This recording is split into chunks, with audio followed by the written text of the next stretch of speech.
please. Dames en heren, Ian Carrington van Google. Ian, ik ga uiteraard over op het Engels. Ian, when I prepared myself for this Congress and I saw that you had a keynote today, this morning, I, of course, started Google and Googled you. And I noticed that you have no Twitter account. And on LinkedIn, you have only 330, 340 friends or connections. When I see this great crowd and they all ask themselves maybe if they should do something with social media, and they see a guy like you not using Twitter, what's it about? Why did you choose to not use Twitter, or do I see something wrong? So I do have a Twitter account, but it's very much a personal account. It's not something I use professionally at all. And that's because what I want to kind of say to my friends and to my family on Twitter, I don't want to be made public. And I think that's one of the issues or challenges with social media at the moment, that sometimes it's just broadcast to everyone about what you're doing. And if I take an example of what I do, if I go to San Francisco on business, when I speak to my boss, I tell him what a great presentation I did in San Francisco and how I engaged a lot of clients and won some business. If I speak to my wife, then I'll tell her about how I caught up with some more friends and had a nice dinner. And if I speak to my friends who I play football with, then I'll tell them about how I went out to the pub and had a few drinks and had a good night out. So, you know, 3 different kind of profiles or personas of me. And I sometimes think with social media, you have to broadcast all of those 3 messages. And my boss might not like the fact that I was enjoying myself going to the pub when I was on business in San Francisco. So I think that's one of the challenges we've got to face in social media, is how to get the right information to the right person at the right time. Yes. So I do have a Twitter account, but it's very separate. And on LinkedIn, LinkedIn's fantastic, particularly if you're looking for a job. I'm not looking for a job at the moment, and I found that a lot of people, when I accepted connections, were just emailing me about roles, either to apply at Google or for me to apply for somewhere else. So I actually stopped being connected to some of those people because I just found there was too much kind of spam around recruitment coming to my inbox. So if I can make a conclusion, you have to be aware of what you're doing online, and you are pretty aware of what you're doing. Yeah. And you know that Google is an address where people like to email about when they link with you with the LinkedIn. They may be looking for a job, so that's not quite the way you want to connect with people. Yeah. Yeah. Okay. But when you say I separate private and work, yeah, that's quite a theme on Facebook, on Twitter. We have to learn the students how to deal with that. How can you separate it? Is there another way maybe you could advise us to use, or is it now a Google question? Well, one thing, because of the challenges about the different personas you put out to people on social media, one of the things we've done at Google is we developed Google+, which I'll talk about a bit later in the presentation. And one of the big features of Google+ is circles. So you could choose people from a certain course or a certain subject, something like that, and just send information to those people. So essentially you have like Chinese walls between what you want to show to some people and what you want to show to others. So I think having that control, you know, being able to show the information you want to certain people is the way forward. Okay, thank you very much for this introduction. I think there's a nice bridge to a Google presentation. Ladies and gentlemen, Ian Carrington. Thank you very much. So the first thing I want to say is that I'm English, as you can all tell, and I just want to apologise for not speaking in your local language and for you all listening to me in English. I think everyone knows if you speak 3 languages, you're trilingual. If you speak 2 languages, you're bilingual. If you speak 1 language, you're English or American. So thank you all very much for your patience. So I'm going to talk today about some of the challenges and trends that we see as a business. I'm going to talk about some of the ways that Google is empowering people to make the web work for them. But I'm going to start off with some of the way that we see the world developing today. I'm going to do a couple of demonstrations as well, which sometimes work and sometimes don't work because they're live, but hopefully they'll work today.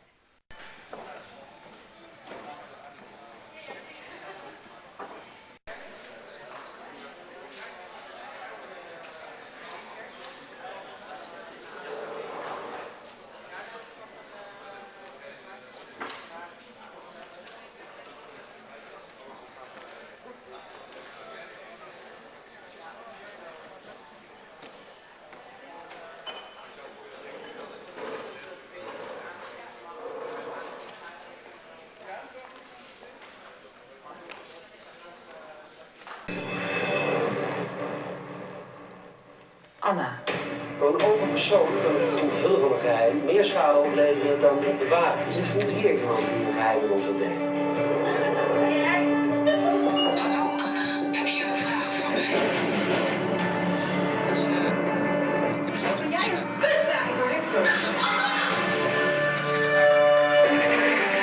Ik weet hoe dat filmpje heeft verstopt. Dit ding, Iris. Heb jij verstopt van mij besteld? Wat de fuck is dit? Dit bedoel ik dus. Ken je Iris?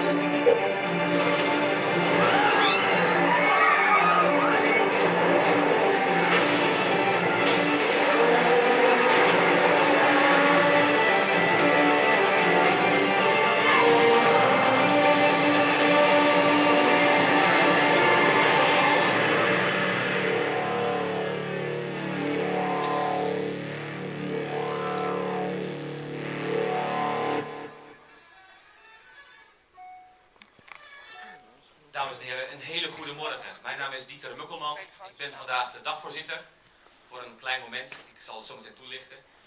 Maar voordat ik onze keynote wil introduceren, wil ik even stilstaan bij waar we net naar gekeken hebben. Dat is naar app The Movie. We zijn hier namelijk ook in het Film Museum. En deze trailer is erg van toepassing als we kijken naar de thematiek waar we vandaag voor bij elkaar zijn. Social media verandert de wereld. Mensen worden producten, worden merken. We hebben het in de sociale media ook wel eens over personal branding. Iemand met heel veel volgers die ineens van zich laat horen, die kan wel eens een hele beweging losmaken. Het kan op hem of haar afstralen. Het kan ook afstralen over een organisatie, een school, een opleiding. En we zien dat dus in de wereld gebeuren en we weten ook dat het een en ander ook wel op zijn kop zet. En deze stream is te vinden op NCOSM.nl. Alleen, het is een beetje raar om dat tegen u te zeggen, want u zit hier vandaag, dus er hoeft vandaag niks gestreamd te worden. Voor jullie dan. Maar het is misschien wel aardig als we kijken naar een andere trend die we in het onderwijs zien, is bring your own device. En ik denk dat met het publiek wat ik hier vandaag voor me heb, dat absoluut van toepassing is. Dus ik wil u ook uitdagen om met de hashtag NCOSM van je te laten horen. En misschien is het wel aardig om gelijk al de kans te nemen om te zeggen tegen jouw volgers, dames en heren, beste vrienden en vriendinnen, deze dag waar ik vandaag aanwezig ben, wordt gestreamd via www.ncosm.nl. Being made available when you've got a camera, you've got a video recorder, there's a lot more information being put onto the web because of smartphones. Essentially, when the Pope got elected in 2005, you can see the picture here. There's very few people with cameras. There was a flip camera there. There's people with digital cameras. But then if you fast forward to the latest election for the Pope in 2013, you can just see the sea of smartphones there. Everyone's got one, everyone's taking a picture, everyone's recording. People are actually taking tablets out with them now as well. The fear of having a big device is no longer there because people are very happy just to have the device they love, that they go to bed with, that they wake up with, and take it with them all the time. You can see. So you saw the picture here. It's a picture of Amsterdam. And I'm just going to say into my phone, things to do in Amsterdam. Obviously I'm here on business, but you know, I'm here to enjoy myself as well. So I'm just going to not type into my phone because it can be a bit fiddly because obviously it's a small screen. I'm just going to say it into my phone. Things to do in Amsterdam. So you can see there it recognised it, what I was saying. It sent it up to the cloud, sent it up to the Google servers in the cloud, where essentially a couple of 100,000 computers analysed what I was saying, voted on what they thought it was, and sent the result back down to my phone. You saw it happen within around 1 second. Very, very easy to do. And essentially because of all the world's information out there, we think that using the microphone is going to be the key to getting the result that you want. It may sound a bit like science fiction, but think to Star Trek. You know, with Captain James T. Kirk used to have his universal communicator, and he just used to say, computer, tell me the answer to something. That computer was called Majel, and that's what we want to get to as well. But here, on my phone again, Amsterdam points of interest.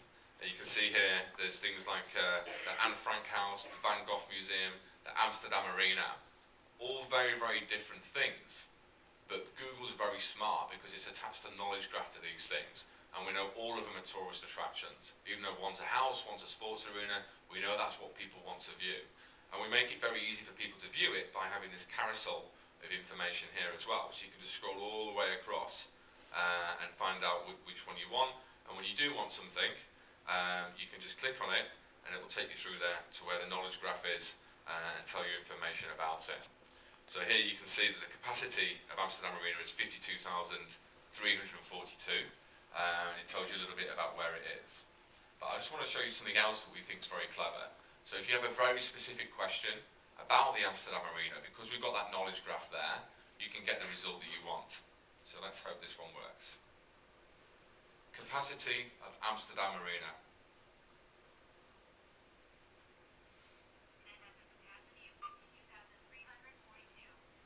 Do you guys hear that? Okay. So you can see there straight away, I asked a question, I got the exact result back to me.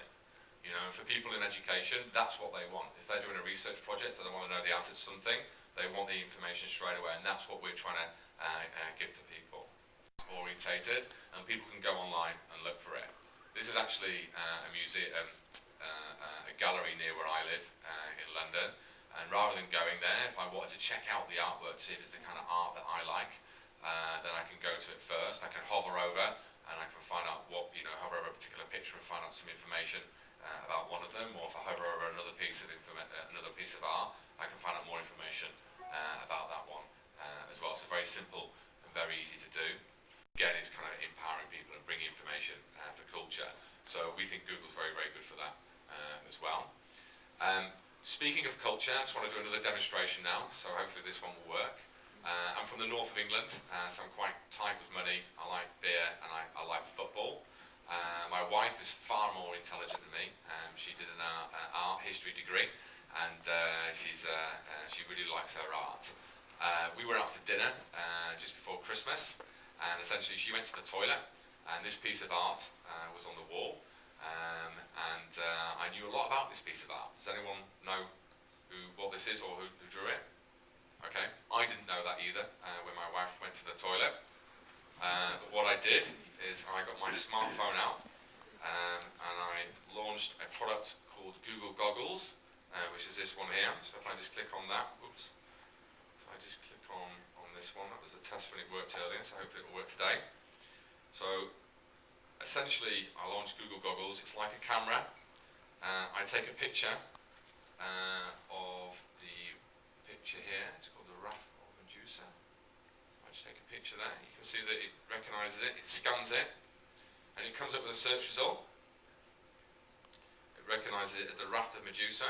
I can click on it. It does a search result, so it's an image-based search. Essentially, that picture is sent up to those hundreds of thousands of servers in the cloud again. They send it back down to my phone within a second, and I get a search result based on that image. So not a text search or a voice search, but based on that image. And the first search result is Wikipedia, and I can click on that, and I can find out a lot of information, such as it's painted by Theodore Géricault. It was in 1818 when it was first started being painting, and I think he was 27 years old when he started painting it. We're a kind of company that thrives on ideas, on innovation and creativity. There's an obligation to help everybody learn and get better. People here are very passionate about technology and education and how we can help. A search engine has always been an educational tool. It's something that many students start with when they write their first essay, or we all use search engine for educational reasons. Every time somebody types in a Google search, they're asking a question, and whatever answer they get, they learn something. We have some very specific core competencies that are unique to Google. These are really important things that we can bring to the discussion that very few other companies can. And the mission of the company is to organize the world's information and make it accessible and useful. And one of the winners here, where he made a generator from scrap metal that enabled people to get power in his remote village in Africa. So we were very, very proud of that. And we're going to continue doing that. That's been running for a few years, and we're going to continue to run that as well. But it's really Stanford University, which I think is the most impressive thing that we've done so far. This is one of the lecture rooms at Stanford University, and we did this course called the Introduction to Artificial Intelligence. Not something I know a lot about personally, but it was open to absolutely everyone, completely free. 160,000 people registered for the course, 20,000 people passed the course from doing it, and we're going to continue to do it as well. And we do this because we know that we're going to get the next engineers, the next smart people doing the next piece of innovation in the world. We think there's so much more way to go in the world of technology. We can get some of the way there with the people that we've got at Google, but we need the next generation of people coming through. And this is a great way to find them, to educate them, to start a dialogue with them. So we're pretty proud of what we've done there. The first one is a Google a G+ page, essentially completely free to set up. Whether you're a science department or a university or an individual lecturer, you can set up your own profile onto Google+, and you can say who you are, what you're trying to do, and put information up there and update it into the stream, post articles, share research, do anything you want via the Google+ page. The persona you want to put out to different people is very, very different depending on who that person is. So I know there's probably some kind of balance between how lecturers and teachers work with their students. Like, do you follow them on Facebook? Do you follow them on Google+? What information do you share with them? We think Circles gives you the right amount of control.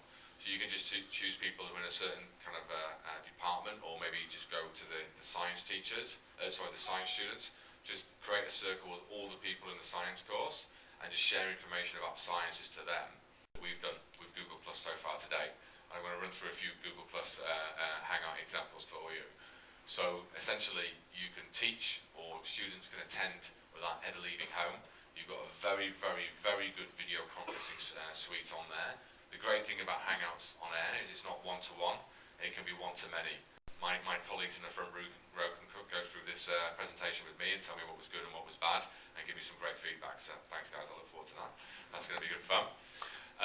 That in real time. You can both edit the document at the same time, so you can both write, you can both collaborate. It makes it super simple and easy. So sorry about that, but there literally is 3 pairs in Europe, and very few people have access to them. I was lucky enough to try on a pair in California about 7 or 8 weeks ago, and I loved it. I have to say, you know, I've got my phone with me all the time. I know my phone's over here. It's never far away from me. But being even more connected all the time with Google Glass, whenever I want to take a picture, whenever I want to do a search, whenever I want to watch a video, I can just use Google Glass to get all that information for me straight away. And I think, you know, a lot of people ask me the question, is it intrusive? And no, it just sits there like a pair of glasses, and when you want to, you just look up and you access Glass, and then you look up at the little camera in front of you, and it's fantastic. And I think, as I said earlier, that wearable technology is the next big thing, whether it be a watch, whether it be a wristband like I've got, or whether it be Google Glass. And then the final thing I'll say as well is that wearable is the next stage. You know, we've got kind of physical technology, then we're getting wearable technology. The next thing will happen will be biotechnology, where essentially you'll have some kind of technology embedded in yourself. So maybe you don't even need Google Glass, maybe you can just do something and you can access the web by looking at it straight away. I said that was about 15 years away. Hans didn't agree, he thought it was about 5 years away. I guess the only thing we can say is it's impossible to predict the future. None of us know whether it's going to be 2 years, 5 years, 15 years.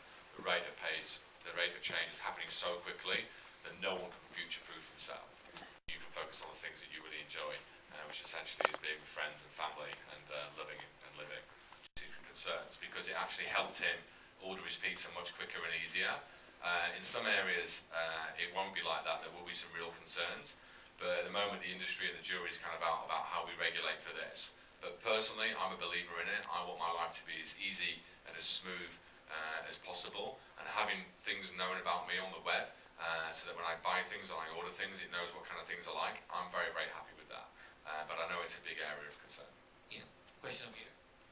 You got everywhere your profile on Google, on Google+, on LinkedIn, but the difficulty is to get it synchronized. How is Google just working on that too? So it's a good question. You know, everything we do is open, it's completely open source, and we make everyone have access to it. When you do a search result in Google, it'd be great if you could get your Facebook profile, your Twitter profile, your LinkedIn profile all there. Not all of those companies will offer their APIs to us and allow them to, for us to show that information. So we can't control what other companies are going to do. All we can do is make everything that we do very open, very easy to share. And if people want to work with us, or we'll approach people to work with them, then it will become more synced across the web. But ultimately, you've got some companies out there that are closed. They have the walled garden and they enjoy working that way. Ik weet niet waarom dat je naar mij zou komen kijken. Weet je wat, als je zo'n Google phone hebt, vraag gewoon je phone waar daar moet ik gaan kijken en dan antwoord je wel wat de meest geschikte sessie voor je is. Ik weet ook wel waarom je niet naar mij zou moeten komen kijken. Ik heb er straks via Twitter stijladvies gekregen en sneakers onder een pak, dat hoort niet. Dus sorry, mijn schoenen zitten in mijn koffer. Ik kan misschien ook beter gaan kijken naar de studenten. Er is iets van Flip the Conference of zoiets, waar je bij het binnengaan hebt gekregen. We hebben er net gehoord dat dat er toch digital natives zouden zijn. Andere mensen denken dan weer van niet. Maar ga gewoon met de studenten praten, eerder dan naar een prof computerwetenschappen te komen luisteren. Die daar ook iets over te zeggen heeft. Zal ik toch wat redenen geven waarom je wel zou komen? Eerst en vooral, je kan gewoon blijven zitten. Handig, toch?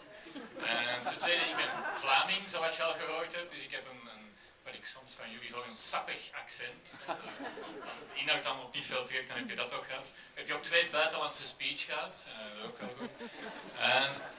Wat ik ook nog wel kan zeggen is, ik weet niet goed voor hoeveel mensen dat hier opgaat, maar ik doe sociale media. Ik praat daar niet alleen over, ik doe dat met mijn studenten.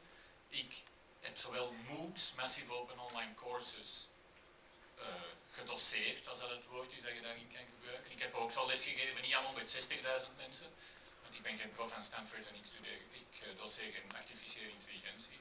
Maar ik heb wel een keer aan 3500 studenten online lesgegeven, waarvan 0 studenten inschrijvingsgeld aan mijn universiteit hadden betaald. Voorlopig kom ik daar ook gewoon mee weg. Dus ik kan ook wel iets vertellen over hoe het aanvoelt om dat echt te doen, eerder dan om erover te praten.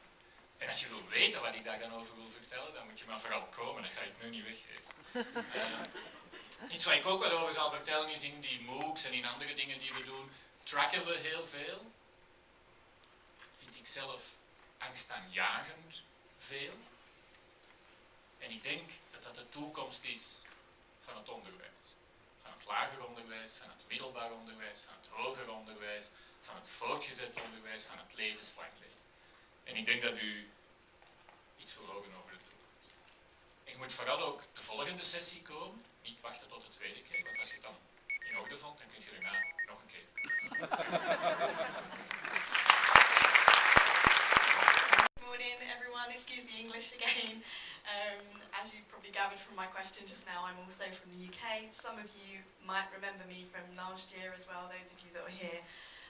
I delivered the closing keynote last year at this conference, in the spirit of storytelling, I kind of figured that I would pick up where I left off last year in that keynote. And in my workshop, I'm going to be covering this subject, creating compelling content.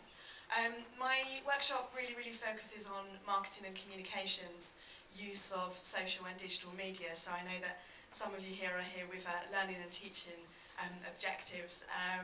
You might learn something from this, but this one's really designed for the marketing and communications people in the room.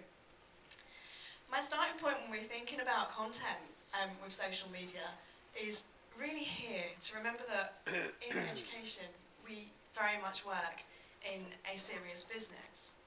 And Ian's kind of set up my workshop quite nicely for me with his opening keynote today, by making the point about the sheer volume of content that we now have. The 90% of all data has been created in the last 48 hours. I think somebody from IBM has suggested that the kind of data that over the last 10 years we've been creating in 48 hours, we will, by the end of this year, be creating in an hour of our time. So that's an awful lot of content out there. So it means that in education, when we're trying to pass on some very serious messages. Is dat de nieuwe kwaliteitscontrole, Twitter, de sociale media. Wat mag en moet voor de les, tijdens de les, na de les? Wat betekent dat de nieuwe sociale media, maar ook de middelen als de smartphones, de smartwatches, de Google Glasses. Wat betekent dat als er tentamen gedaan moet worden? David, dankjewel.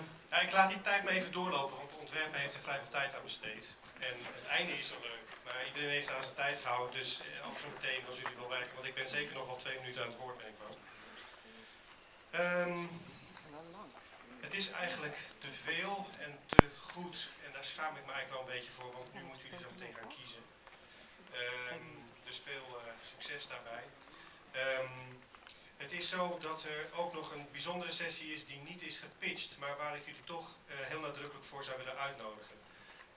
Zoals jullie weten wordt alles wat hier staat wordt gestreamd en dat doen wij niet zelf, maar dat doet Media Mission. En Media Mission ondersteunt heel veel kennisinstellingen bij het online zetten en het broadcasten van colleges. En hoe zij dat doen, daar vertellen zij over in de lunch. En dat doen zij niet samen, maar ze doen dat samen met Fontys Hogescholen. Dus dan krijg je een casus in deze zaal tijdens de lunch. Ik zal het ook nog, wanneer het lunch is, zal ik het ook wel eventjes nog zeggen.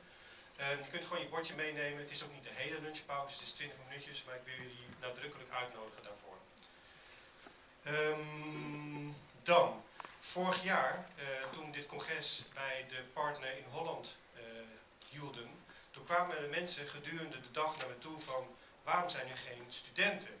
Toen dacht ik van ja, omdat dit een congres is voor professionals. En toen na de hand dacht ik van ja, maar we zitten de hele dag maar te verzinnen, elkaar aan te stoten van hoe reageren jonge mensen erop, hoe reageren studenten erop, of scholieren. En dat heeft ons, ja, je zult veel meer studenten nu zien, maar er zijn ook studenten die heel actief, waarschijnlijk hebben jullie al kaartjes gehad van studenten van in Holland, van Flipping the Classroom. Kijk, zie je, nou dit was dus gebeurd. En was ik over praten en dan, nou ja, zo is het dus. Goed, ja, met dank aan Hubert Frank, die dit voor jullie bedacht heeft. Goed, dus Flipping the Classroom, dat is op het, zeg maar, wanneer je naar beneden loopt, dan zie je daar in de hoek een aantal van die mooie Samsung-schermen. En daar helemaal achterin, daar staan heel veel studenten van in Holland met blauwe hesjes. En dat zijn de jongens van, en de meisjes van Flipping the Classroom. Dus wil je ideeën uitwisselen, maar ze hebben zelf ook een programma, loop daar gerust ook even langs. Het is ook voor ons een escape route geweest, want we merkten ook vorig jaar dat, omdat het aanbod zo groot is, dat je misschien soms iemand tegenkomt en dat je denkt van ja, maar ik wil gewoon eigenlijk nu niet een nieuwe sessie in. Je kunt er ook een beetje spijbelen, zeg maar, je kunt er wat terugtrekken. Dan maak je toch nog onderdeel uit van het officieel programma. Het programmaboekje wat jullie uitgeprint op je schoot hebben liggen, dat is gelayerd. En de meeste van jullie zullen dat wel kennen, maar die filmpjes die daarop staan, of die screenshots, als je de layer app downloadt, dat kan niet vrij gemakkelijk, want we hebben hier gewoon allemaal wifi zoals je weet. Dan kan je die filmpjes ook terugkijken, dus het is gewoon heel geinig en je kunt het op je schoot doen, maar we hebben ook posters opgehangen, dus ik hoop dat jullie allemaal te zien zo met te onderzoeken wat dat filmpje dan is.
Dat ze een soort lerende community, network learning approach, community of practice approach, dat we dat in praktijk doen. Omdat ik vind dat ze dat moeten kunnen 10, 20, 30 jaar de toekomst in. Wanneer ze niet in een collegezaal iemand hebben die alles gaat uitleggen, proberen uit te leggen, of gaat doen alsof hij dat kan uitleggen, maar wanneer ze het zelf gaan moeten uitleggen. Right? En daar kijk ik heel streng op toe. En zeker, hè, dit is een voorbeeld van een commentaar. Zeker in het begin moet ik daar zo echt wel wat aan sleuren om dat op gang te krijgen. Je moet je ook een beetje voorstellen, ik leid ingenieurstudenten op, ik ben ook zelf ingenieur van opleiding, computerwetenschappers. Kan je daar zo'n beeld bij vormen dat dat misschien niet altijd de meest sociaal gerichte mensen zijn die keigoed kunnen communiceren. Ik zie sommigen, ik kan er iets bij voorstellen. Dus je moet dat in het begin wel een beetje aan pushen. En dat is echt zo het beeld dat ik daarvan heb. Zo de eerste 2, 3 weken, dan zit ik zo aan die cursus, zo precies aan zo'n rat te draaien en dat komt maar niet goed in. En soms denk je de vierde dag van, oei, dit jaar gaat het niet lukken. En dan zo na een tijd begint dat toch te beetje draaien en dan kan ik het na een tijd gewoon loslaten en dan heeft het zijn eigen dynamiek en dan kan ik, dat zie ik ook als mijn rol, dan kan ik gewoon achteroverleunen en een beetje in doorhouden en af en toe wat mee vuur nog eens opstoken, maar dan zijn we vertrokken. Dan stel dat je dit of dat, hoe zou je dan dat? Mijn studenten maken echte, bijvoorbeeld in dit geval, echte apps die we ook echt releasen en dan gaan we ook tracken hoe mensen dat gebruiken. En dus wat we ook het laatste semester vooral heel erg mee bezig zijn, is dat we proberen, terwijl de studenten dat soort dingen allemaal doen, houden we heel goed in het oog wat er zinvol of minder zinvol is. En telkens als ze iets interessants doen, iets dat de moeite is, dan kunnen ze een badge verdienen.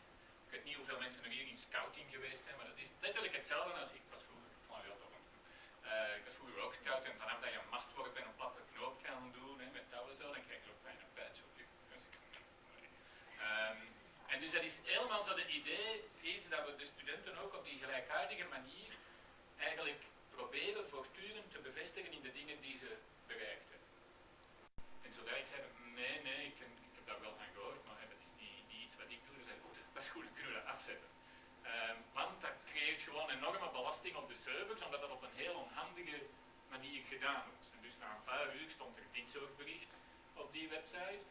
Maar het punt is, die studenten die slagen erin om zonder enige opleiding, zonder veel kennis van zaken, een app te maken die na 20 minuten voldoende uptake had van andere studenten, dat de servers van de KU Leuven daaronder begonnen te lijden.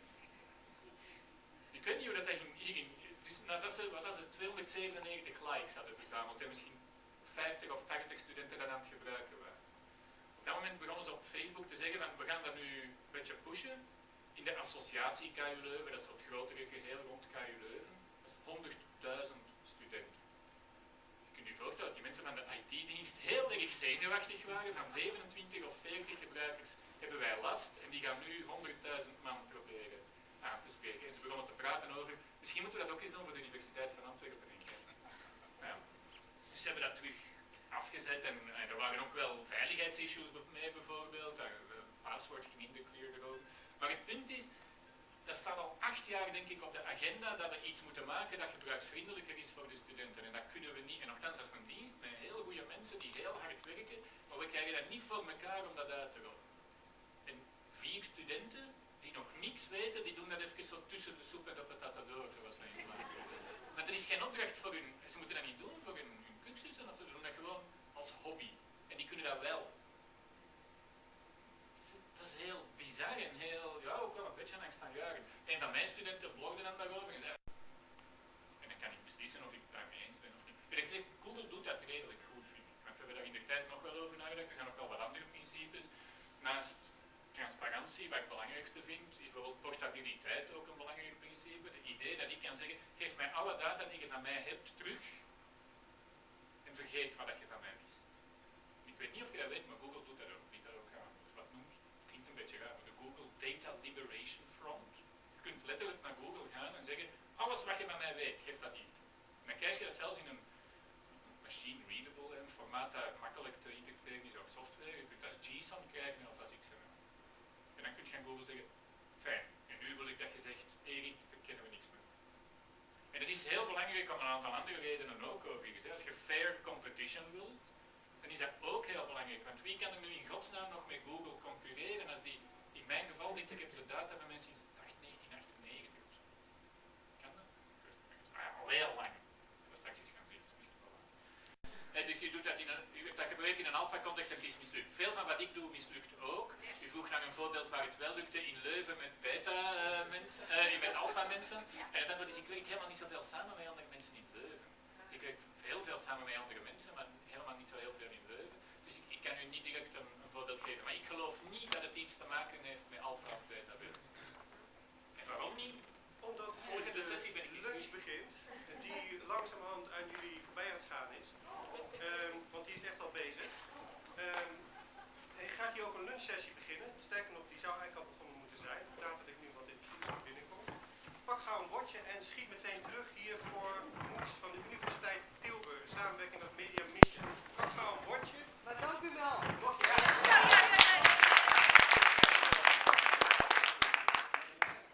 Jij gaat.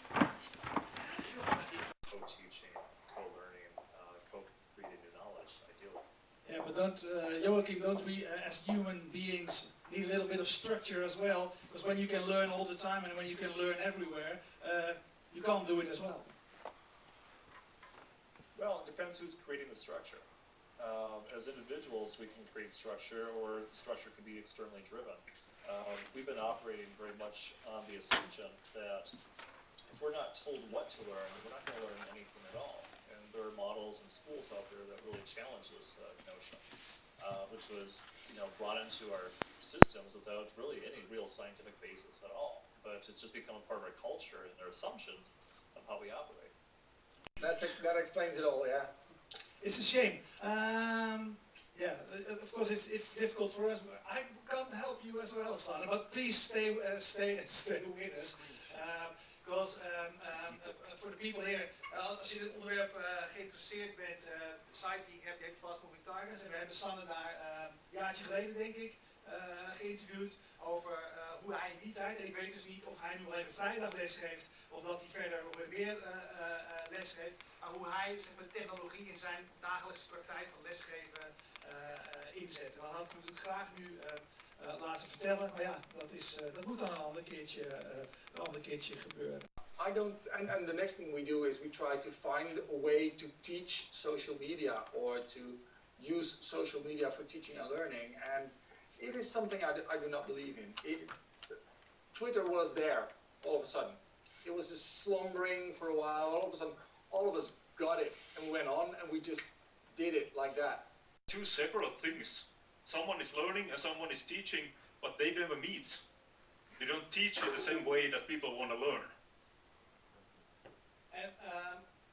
And so how should we look at it then? Well, I think we have to figure out is schools for teacher or for students? Who should decide how we teach? Is it the way that the students learn, or is it the way that we grown-ups want them to learn? And I think he's absolutely right that the conversation is really focused on the teacher. What makes it easy for the teacher? How can the teacher learn how to use social media? Where these are tools that kids are already using.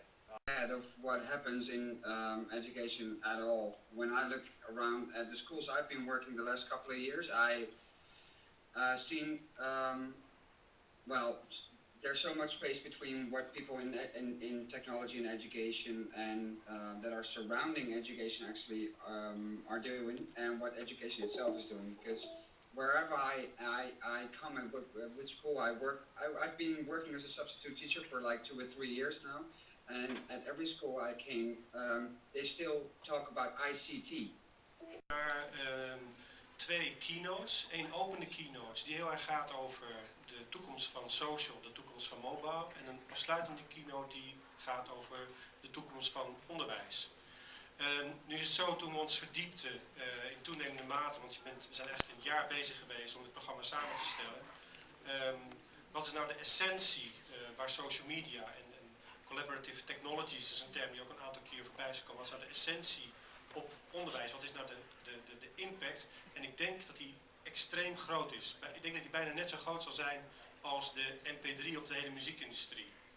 En als je wat uitzoomt, dan is dat eigenlijk wel common sense. Want als je kijkt naar hoe universiteiten en hogescholen zijn ontstaan, dan was de kern in eerste instantie een bibliotheek waar fysiek de boeken zijn om de kennis te ontsluiten. En je had natuurlijk de professoren nodig, de docenten, om de kennis over te dragen. Maar tegenwoordig is het zo dat ik met mijn iPhone, zeg maar, je kunt mij geen vraag stellen die ik binnen een paar minuten niet heb beantwoord, zeg maar, door informatie uit de cloud te halen. En docenten en professoren die zijn ook steeds meer toegankelijk, gewoon via internet. Dus het is een enorme vraag, denk ik, voor universiteiten en hogescholen om hiermee om te gaan. En nu is het zo dat wij daar in Nederland een aantal denkers over hebben die daar in voorop lopen, internationaal. En een daarvan is Anka Mulder.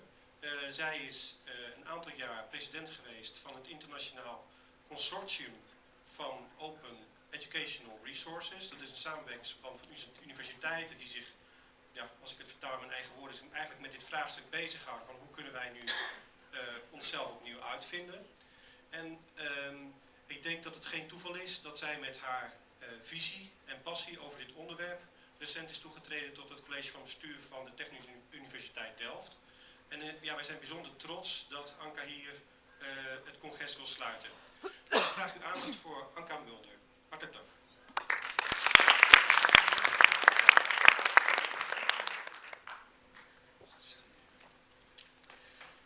Goedemiddag allemaal. Ik vind het een enorme eer dat ik hier de afsluitende speech mag houden van dit congres. Gelukkig is er net al gezegd dat hoewel dit congres over social media gaat, dat ik het daar helemaal niet over ga hebben. Niet dat mij dat niet interesseert, maar wat mij meer interesseert is onderwijs en daar ga ik het wel over hebben. En verder doet het mij genoegen dat ik als denker werd gepresenteerd en niet als manager. Eens even kijken. De komende 20 of 30 minuten neem ik u mee door deze thema's. Allereerst, dat kan ik zo niet zien. Ik voel mij trouwens verschrikkelijk klein bij dit enorme scherm. Hebben jullie dat ook? Ja. Ik ga jullie... Nou, maar ik kan het toch niet zien hoor, als ik... Oh. Zo. Wat ga ik met jullie bespreken? Ik ga het kort met jullie hebben over een dilemma dat ik heb als lid van het college van bestuur. Dat wil ik graag met jullie delen. Iets over vroeger en nu. Daarna ga ik het hebben over onderwijs en vervolgens over onderwijs en digitalisering. Maar eerst even het dilemma.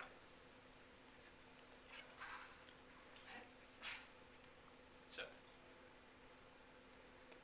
Kijk, als je naar de website gaat van de TU Delft en je gaat naar open.tudelft.nl, dan vind je daar behoorlijk wat informatie over wat de TU Delft allemaal niet doet op het gebied van open access. En dat gaat over onderzoek, het gaat ook over dienstverlening, het gaat heel veel over onderwijs. Want de TU Delft is al een aantal jaren behoorlijk actief op dit terrein. En wij hebben OpenCourseware, daar werd net al iets over gezegd. Dat doet de TU Delft nu zo'n 7 jaar. Ruim 100 vakken online staan voor de hele wereld toegankelijk. Iedereen mag daar gebruik van maken. We zijn ook al jarenlang lid in het internationale consortium op het gebied van OpenCourseware. We zijn nu bezig met het maken van MOOCs en blended learning. En in september gaat onze eerste digitale of virtuele masteropleiding online. Een opleiding waar je net als een student in Delft gewoon je diploma voor kan halen.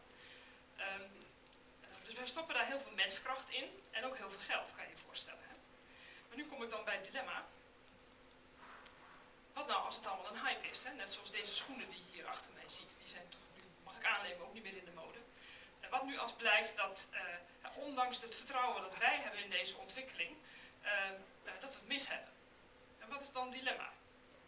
Nou, hier zie je 2 soorten universiteiten staan. De ene is een universiteit waar deze woorden bij horen. Audit, inspectie, instellingsaccreditatie, financiële verantwoording, control, noem maar op. Dat kennen we allemaal wel, denk ik. Hè? Een andere is een heel andere universiteit en daar staan woorden bij als creativiteit, open, risico's nemen, leren van fouten. Dit is de foutloze universiteit en dit is de innovatieve universiteit. Nu even vragen, wie wil er voor de foutloze universiteit werken? 1, 2, 3. Wie wil er voor de creatieve universiteit werken? Ja. Maar goed, dat is leuk dat jullie dat zeggen, maar jullie zijn ook gewoon de burger van deze Nederlandse maatschappij. Dus wat zeggen jullie ook tegen mij? Had het management dit niet kunnen weten, hè, op het moment dat we missen maken als universiteit? Heeft de Raad van Toezicht zitten slapen? Heeft het ministerie dit goedgekeurd? Spelen met publiek geld. Dus dit is mijn dilemma. Want natuurlijk wil ik werken voor die creatieve universiteit die risico's durft te nemen, die innovatief durft te zijn. Maar risico's nemen betekent dat de dingen fout gaan, hè? Anders is het geen risico. Snap je? Risico's nemen betekent af en toe ook riskeren dat je mis maakt. Nou goed, in ieder geval, ik denk dat het duidelijk mag zijn dat als TU Delft dat wij dat risico lopen. Hè, wij proberen creatief te zijn, wij proberen stappen te zetten. En met name op het gebied van online onderwijs hebben wij besloten dat wij niet de volgers willen zijn, maar wij willen bij de Nederlandse top horen, bij de Europese top en zelfs bij de wereldtop. Was in Nederland trouwens ook sowieso niet zoveel aandacht voor, viel mij op. Maar als je nu kijkt wat er wel niet allemaal gebeurt, dan zie je dat we hebben OpenCourseware, dat staat daar rechts. Dus dat zijn bijvoorbeeld die 100 vakken die de TU Delft online aanbiedt. Maar wereldwijd zijn er meer dan 20.000 vakken die je kunt vinden via OpenCourseWare. Gratis voor iedereen, goed hoger onderwijsmateriaal. Hier links zie je een heel ander voorbeeld, dat is Open Study. Het gaat al lang niet meer over informatie, maar Open Study is een clubje mensen die ervoor zorgt dat er communities worden gebouwd rondom thema's die groep dan interesseren. Dus zo is er bijvoorbeeld een community voor wiskundeonderwijs. Dus als jij wiskundevakken wilt volgen, dan kan je, dat is de grootste groep bij Open Study, dan kan je daar aanmelden.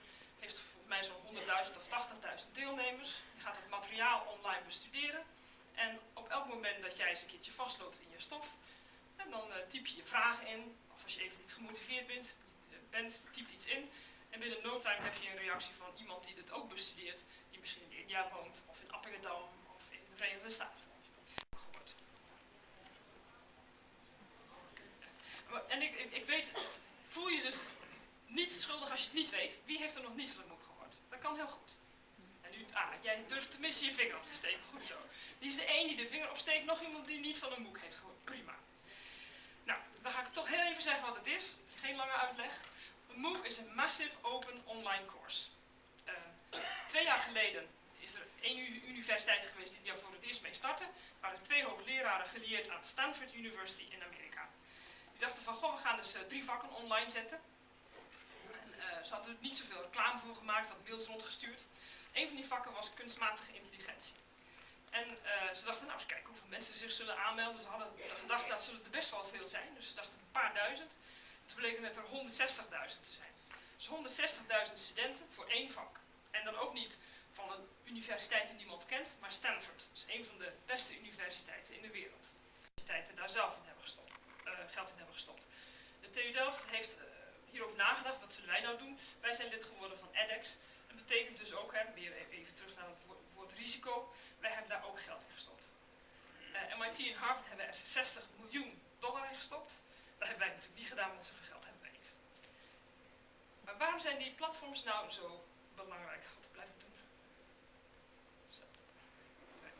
Waarom zijn die platforms nou zo belangrijk?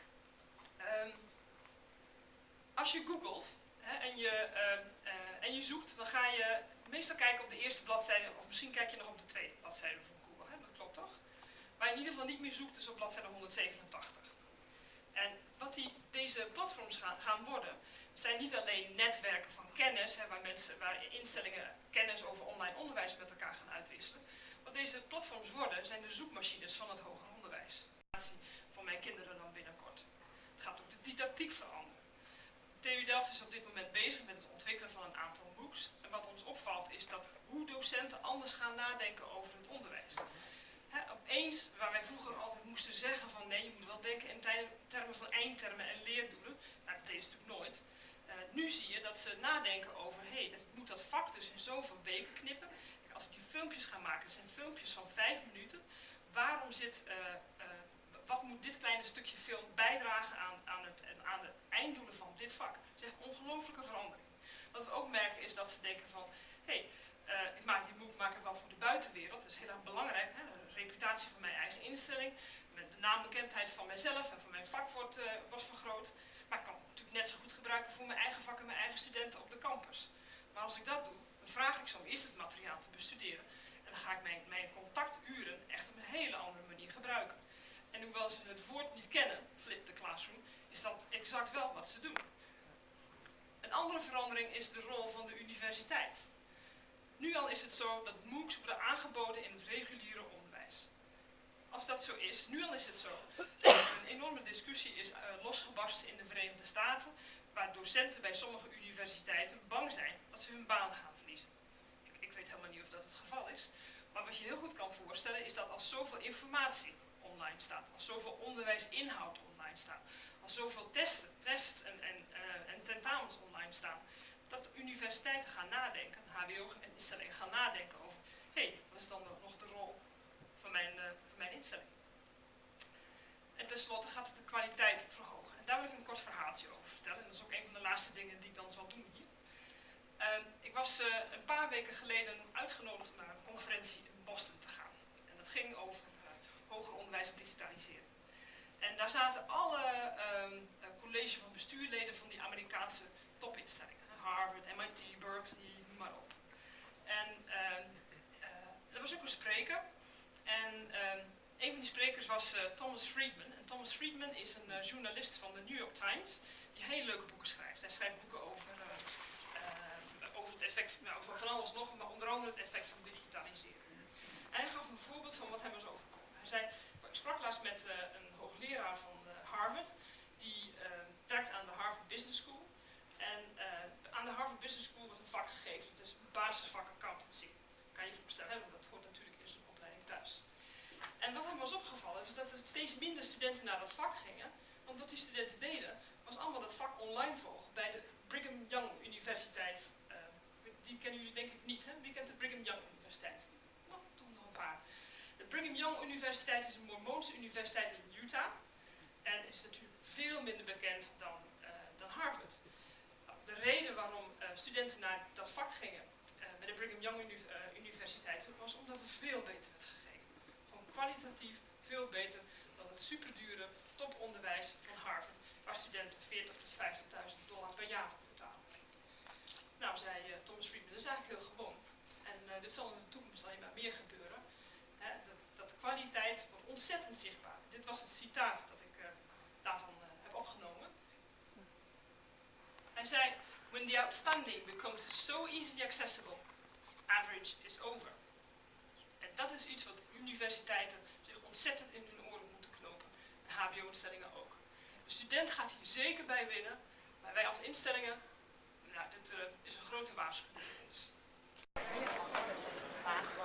Nog even een tevreden man erop zetten. Ja, ik ben zeer tevreden met de conferentie. Louis. Ik hoop dat de volgend jaar weer gaat doen en inderdaad neem mijn collega mee. Dezelfde locatie? Denk ja, ik denk het wel. En liefst betalen de collega's natuurlijk. Goed, maar dat was dus goed bevallen? Ja, het was eigenlijk goed bevallen. Dankjewel Tom. Mooi zo. Oké, hey.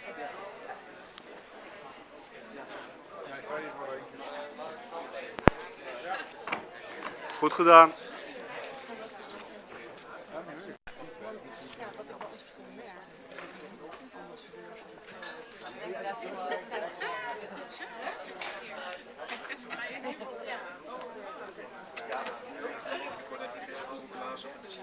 Ja.